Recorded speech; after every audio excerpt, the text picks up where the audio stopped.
This is a 1939 UL that we just finished restoring for our friend Greg in Oklahoma. He bought the bike back in the late 70s or early 80s, and it was kind of a chopper, and he kind of assembled some parts to make it more stock and brought us a pile of parts, and we turned it into this fine running motorcycle.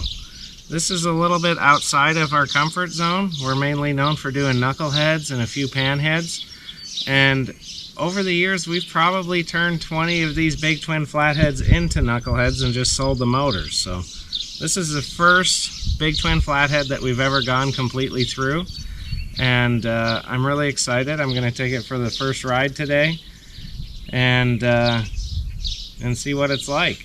I have a 37 UL I'm building for myself, and I got really motivated to get it after working on this one because it's been a lot of fun. There's a lot of really neat features on this. It's got a 39 only transmission where neutral is in between second and third. It's one of the gear sets out of the third batch of gears that Andrew's made for us, and they work awesome. It has early 39 frame, mid 39 transmission where the vent is in the case without a boss. It has these really weird aluminum heads that I've only been able to find a few other examples of. If you look at them, they're made out of aluminum. Harley didn't come out with aluminum heads until 1940, and when they did, they had much taller fins. The fin height on these is somewhere in between cast iron heads and aluminum heads. They're stamped with a little CC ratio. These ones are 7.3.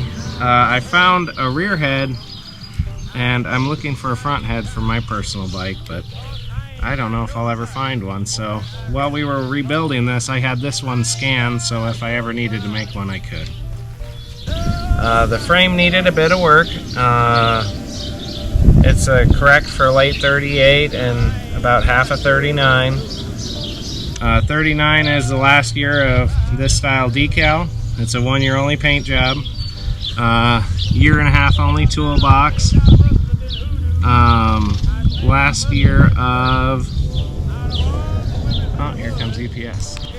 Okay, so like I said earlier, this is the first big twin UL that we've ever completely restored.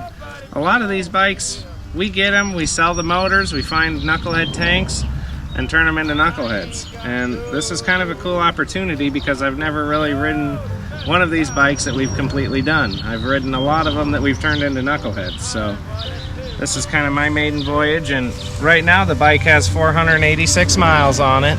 Our break-in procedure for the shop is my dad and I'll split up on bikes, and he'll focus on riding one, come back, make a piece of tape with a list of stuff to adjust, and then he goes through it, and then he goes out again, and then we'd make more adjustments, and we just bring it more and more into focus. You know, there's thousands of things that go into getting these bikes just right, and getting them finished is part of it. And then once you start riding them, you just kind of bring everything into focus, and then you get a nice finely tuned bike. So my dad's gone through this one. We've made all the adjustments he can come up with, and now it's my turn to take it for a spin. And the only thing that would make it better is if the bike was mine, but I'm just happy we get to work on them.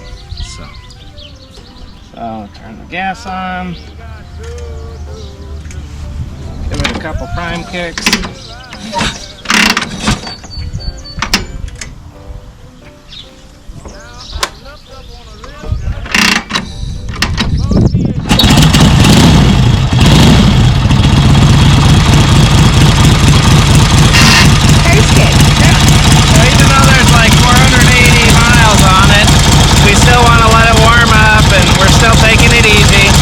Point, we've retorqued the heads and cylinders a couple times, changed the oil probably 4 or 5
test ride. Tell me all about it.